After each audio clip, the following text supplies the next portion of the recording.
दोस्तों नमस्कार। भूगोल की इस महत्वपूर्ण प्रश्नोत्तरी की कड़ी में आइए एक कड़ी और जोड़ते हैं और देखते हैं भूगोल के महत्वपूर्ण 15 प्रश्नों को।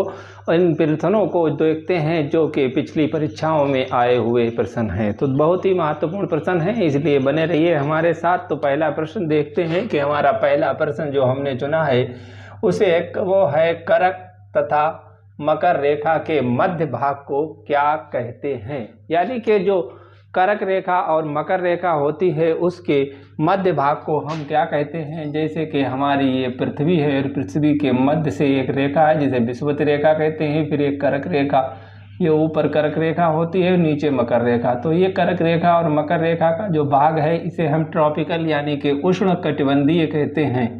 उष्ण कटिबंधीय यानी कि ये हमारा उष्ण भाग होता है। वहीं 66.5 उत्तर और 66.5 दक्षिण के मध्य का ये भी भाग होता है, तो इस भाग को उपोष्ण कहते हैं। उपोष्ण और उपोष्ण या कि इसे शीतोष्ण नाम से भी जानते हैं।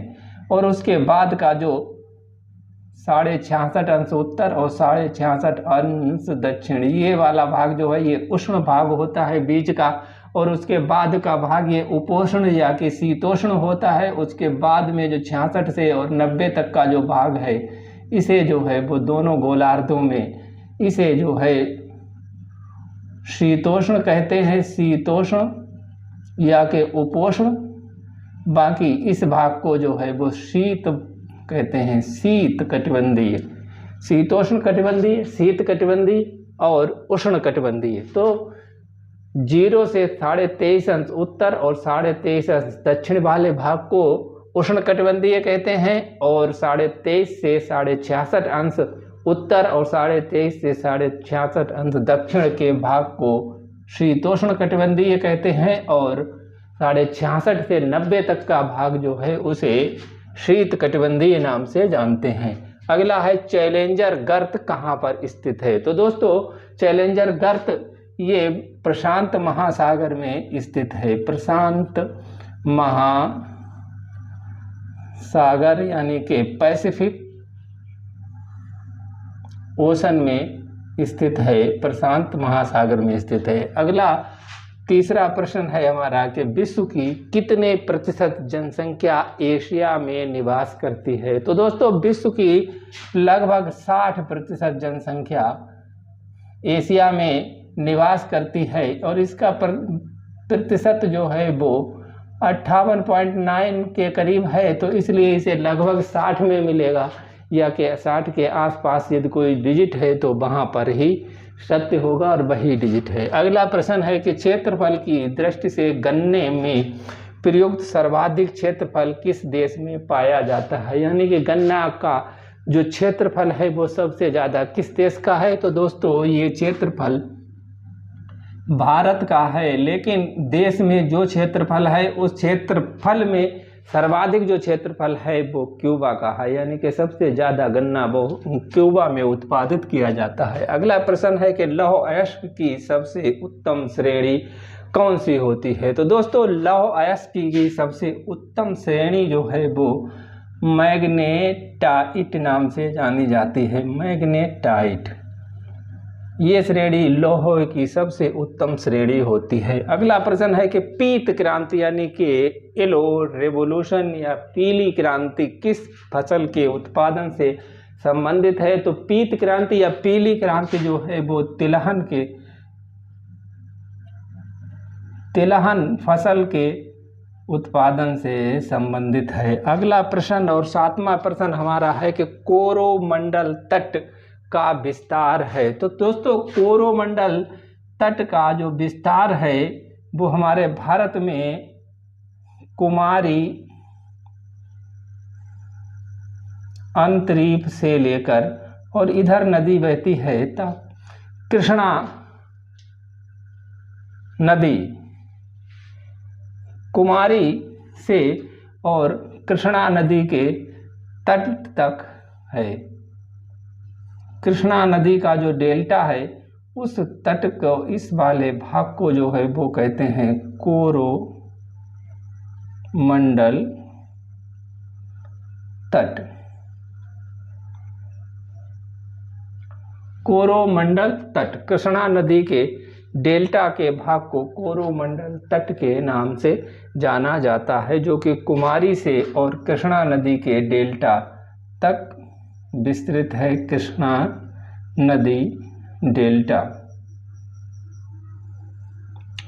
अगला प्रश्न है कि जोजिला दर्रा किसे जोड़ता है? तो दोस्तों जोजिला दर्रा श्रीनगर और लेह को जोड़ता है। श्रीनगर व लेह, श्रीनगर और लेह का जो मार्ग है वो जोजिला दर्रा से होकर जाता है। अगला प्रश्न हमारा है कि भारत में जिप्सम सर्वाधिक किस राज्य में पाई जाती है, यानी कि कहाँ पाया जाता है? तो वो राज्य है राजस्थान।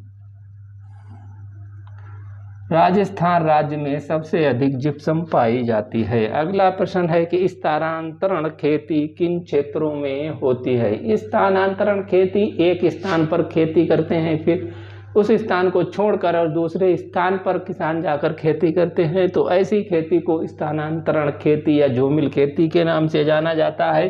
तो ये जो है वो वन के क्षेत्रों में ज़्यादा होती है, यानी कि वनों में ये खेती की जाती है। वन काट के साफ किए जाते हैं और उसमें खेती की जाती है। जब मिट्टी की उपजाऊपन खत्म होता है, यानी कि उर्वरा शक्ति खत्म हो जाती है, तो उसे ऐसे ही छोड़ देते हैं और दूसरी जगह पर खेती करने शुरू कर देते हैं। और कुछ दिनों बाद वहाँ पर फिर से जंगल उगाते हैं, यानी फिर से वन हो जाते हैं, तो फिर उसमें उर्वरा शक्ति हो जाती है। तो इस तरह से वनों वाले क्षेत्रों में स्थानांतरण खेती की जाती है। अगला प्रश्न है कि किसी स्थान पर दो क्रमिक ज्वार के मध्य अंतर होगा, यानी कि दो स्थानों, कोई स्थान एक विशेष स्थान है उस पर ज्वार आता है, तो अगला ज्वार कितने टाइम के बाद आएगा? तो दोस्तों ये हमारी पृथ्वी जो अपने अक्ष पर रोटेट करती है वो 24 घंटे में घूम जाती है, तो हमारे इसमें अंतर 24 घंटे के मध्य में एक बार में दो बार आता है, तो 24 घंटे का आधा यानी कि 12 घंटे बाद आना चाहिए। लेकिन ये 12 घंटे बाद नहीं आता है, क्योंकि हर बार में जो हमारा चंद्रमा है वो अपनी जो पृथ्वी की परिक्रमा लगाता है, तो वो 22 मिनट प्रतिदिन जो है वो लेट हो जाता है। तो इसलिए 22 का प्रतिदिन 52 मिनट लेट हो जाता है। तो इसलिए जब दूसरा ज्वार भाटा आता है, तो दूसरे ज्वार आने में जो समय लगता है उसमें वो समय है 12 घंटा और 26 मिनट, क्योंकि एक दो ज्वारों के बीच में यही समय होगा। और ये समय इसलिए होता है क्योंकि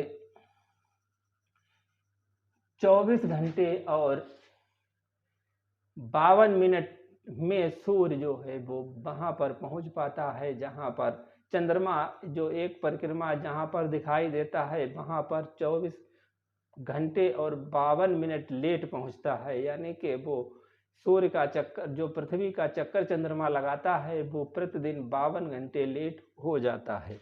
इसलिए 12 घंटा 26 मिनट के बाद दूसरा ज्वार आता है। अगला प्रश्न है कि उष्ण उपोष्ण मरुस्थल पाए जाते हैं, यानी कि उष्ण कटिबंधीय जो मरुस्थल हैं वो कहाँ पाए जाते हैं? तो दोस्तों हमारी पृथ्वी, जो पृथ्वी हमारी गोल है, इस पृथ्वी में 15 डिग्री, यानी कि एक तो 0 डिग्री है, दूसरी 15 डिग्री से लेकर 30 डिग्री अक्षांशों के बीच जो है वो उष्ण कटिबंधीय मरुस्थल पाए जाते हैं, तथा 30 से लेकर और 50 के मध्य शीत कटिबंधीय मरुस्थल पाए जाते हैं। तो दोस्तों इस प्रश्न का उत्तर है 15 से 30 डिग्री अक्षांश उत्तरी व दक्षिणी अक्षांशों के बीच, अक्षांशों के बीच, यानी कि ये दोनों गोलार्धों में होगा। तो इसलिए 15 से 30 दोनों गोलार्धों में, उत्तरी और दक्षिणी दोनों गोलार्धों में उष्ण उपोष्ण मरुस्थल पाए जाते हैं। अगला प्रश्न है कि क्षेत्रफल के आधार पर विश्व का लघुत्तम देश है, यानी कि सबसे छोटा देश विश्व का कौन सा है, तो वो देश है वेटिकन सिटी। अगला प्रश्न है कि मानव भूगोल के सिद्धांत यानी कि प्रिंसिपल ऑफ ह्यूमन ज्योग्राफी नामक पुस्तक के लेखक कौन हैं, तो दोस्तों प्रिंसिपल ऑफ ह्यूमन ज्योग्राफी के लेखक जो हैं वो उन लेखकों का नाम है एल्सवर्थ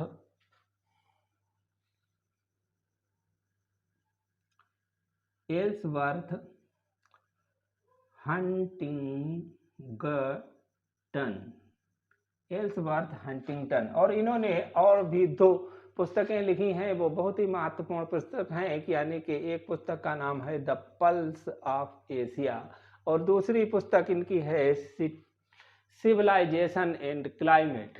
तो इन्होंने ये पुस्तकें लिखी हैं। अगला प्रश्न है कि विश्व का सर्वाधिक रबर उत्पादक देश कौन सा है, तो दोस्तों विश्व में सबसे ज्यादा रबर जो है वो थाईलैंड में पाई जाती है, थाईलैंड। तो दोस्तों ये था आज की प्रश्नोत्तरी का वीडियो, और ये वीडियो अच्छा लगा हो तो इस वीडियो को लाइक करें और हमारे चैनल को सब्सक्राइब करें। हम शीघ्र ही ऐसी ही और प्रश्नोत्तरी लाते रहेंगे। तो दोस्तों मिलते हैं अगले प्रश्नोत्तरी के साथ, तब तक के लिए जय हिंद।